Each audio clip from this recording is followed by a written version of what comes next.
What a historic year it's been for Indian chess, and India's chess star Gukesh has ended 2024 on a high, becoming the youngest world chess champion. Let's let that sink in. It's just been a little over a day. He's become just the second Indian to achieve this feat. He's also surpassed chess legend Garry Kasparov, who held this record for being the youngest when he won this in 1985 at the age of 22.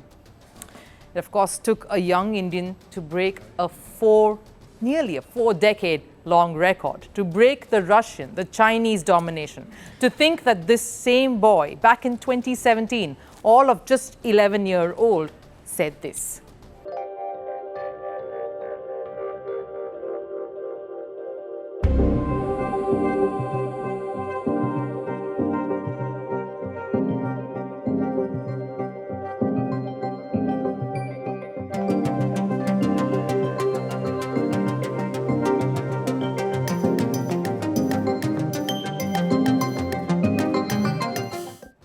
It almost gives everyone goosebumps when you watch that. At 2017, just 11 years, he says he wants to be the youngest world chess champion, and he does exactly that many years later. It was a moment that was not lost on anyone who's followed this boy's journey from the start and how he has redefined the sport itself. The otherwise composed and calm Gukesh broke down minutes after the win.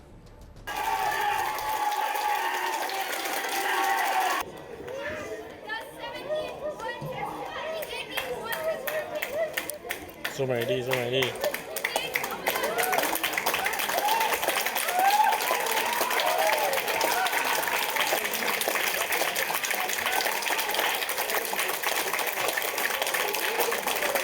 A lot of reflection, yeah.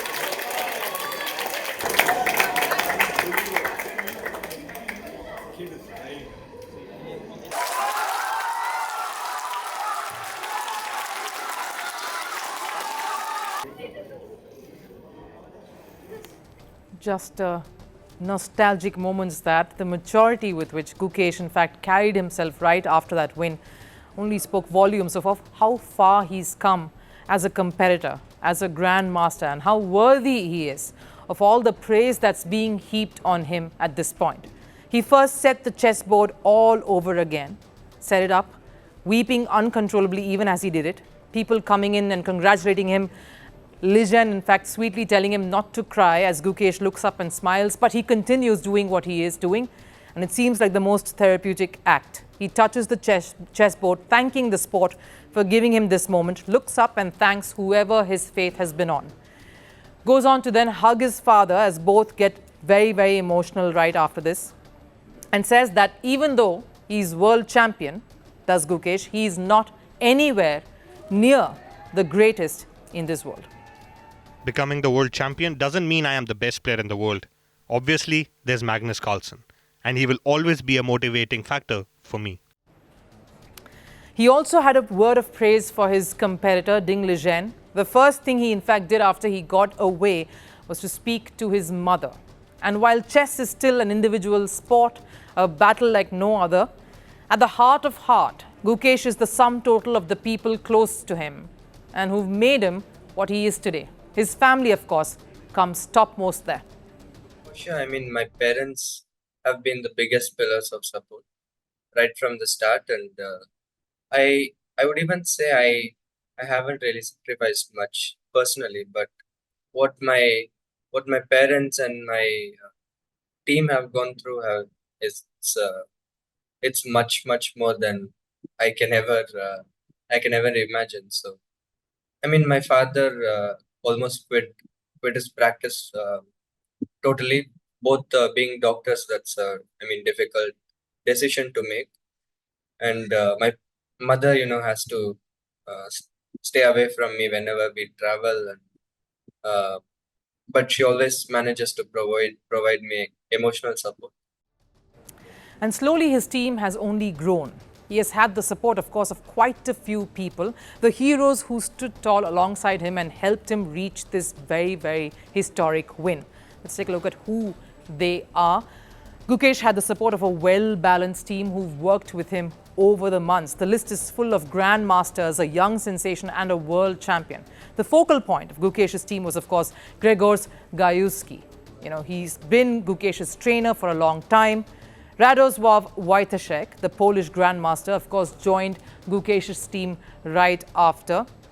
In fact, during the candidates, he had the support of Pentala Harikrishna, of course, since candidates as well.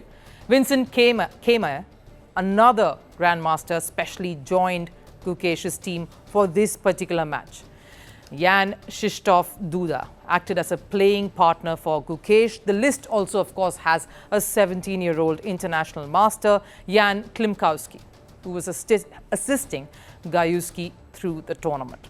And one of the most important personnel of this setup, of course, who joined Gukesh not to work on his chess abilities, but on the mental aspect of the sport, was Paddy Upton, the South African mental conditioning coach who has, of course, a habit of winning. He helped India win the Cricket World Cup in 2011, was part of the Indian hockey men's side that won bronze at Paris Games, and now has a World Chess Championship title that he's contributed to. He was clinical in Gukesh's triumph, summing it up with one person who may not have been, of course, there present, but was a mentor and a considerable support system for India's world champion, Vishwanathan Anand. These were Gukesh's Avengers who helped him win the title, and the world, of course, reacted to this. The current world number one, Magnus Carlsen, didn't shy away from recognizing Gukesh's achievement, even claiming that Gukesh can become world number one in the near future. There is a very good chance that he is going to go on a great run of results now. Who knows, maybe in the not-so-distant future become the number one.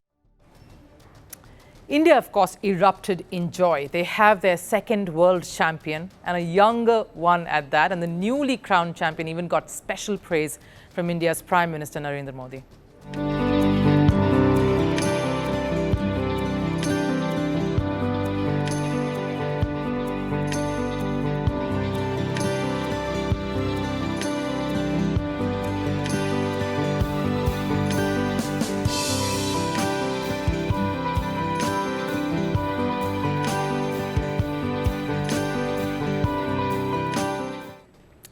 But there is still one section in the chess world that is not very amused with this. Russia was critical of the World Championship final, even accusing Ding Liren of fixing it. The actions of the Chinese chess player in the decisive segment are extremely suspicious and require a separate investigation by FIDE. Losing the position in which Ding Liren was is difficult even for a first-class player. The defeat raises a lot of questions and looks like a deliberate one. Now, I understand that the championship final may not have panned out exactly in the manner that many expected it to. 9 out of the 14 games were drawn. Only 3 had results. 5 had results. 3 won by Gukesh and 2 by Liren. But hinting foul play is discrediting players who have sacrificed so much for years to get to this point. Before the tournament, Liren, for example, wasn't even considered a contender. He was coming on the back of a lengthy mental breakdown, and yet the Chinese managed to fight till the last moment. Yes, he made a mistake in the final. Seems like a very, very, very costly mistake, but enough to say that was that enough to say that that was sabotage? Is taking a bit too far. If we go by that logic, after Mbappe scored 3 goals versus Argentina in that Football World Cup final, he failed to score just 1. Does this mean France fixed the World Cup? It is sport. Mistakes happen. The pressure gets to even the best. By making the statement, the Russian Chess Federation is not only insulting Liren as a competitor, but also casting a shadow on Gukesh's triumph, saying it was all rigged. A triumph that Gukesh has toiled hard to achieve.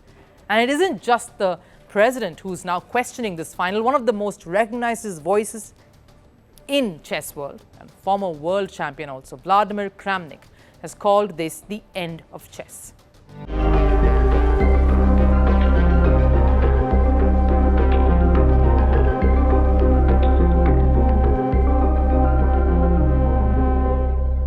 Kramnik, in fact, has been critical of the level of this championship throughout the tournament. Yes, it had become a little slow in between, but here's the thing, both these players were doing what they thought they needed to in order to win. On one end, of course, we had a youngster on the cusp of glory, and on the other, a world champion who had a point to prove.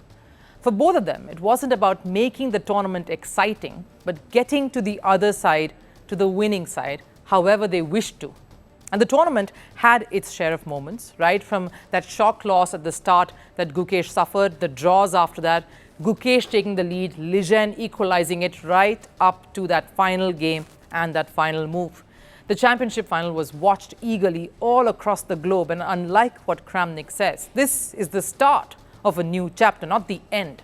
The Indian dominance. Russia clearly feeling the pinch of FIDE's suspension and threatened by the rise of India as chess's superpower. All I can say is we cannot wait for what 2025 will bring.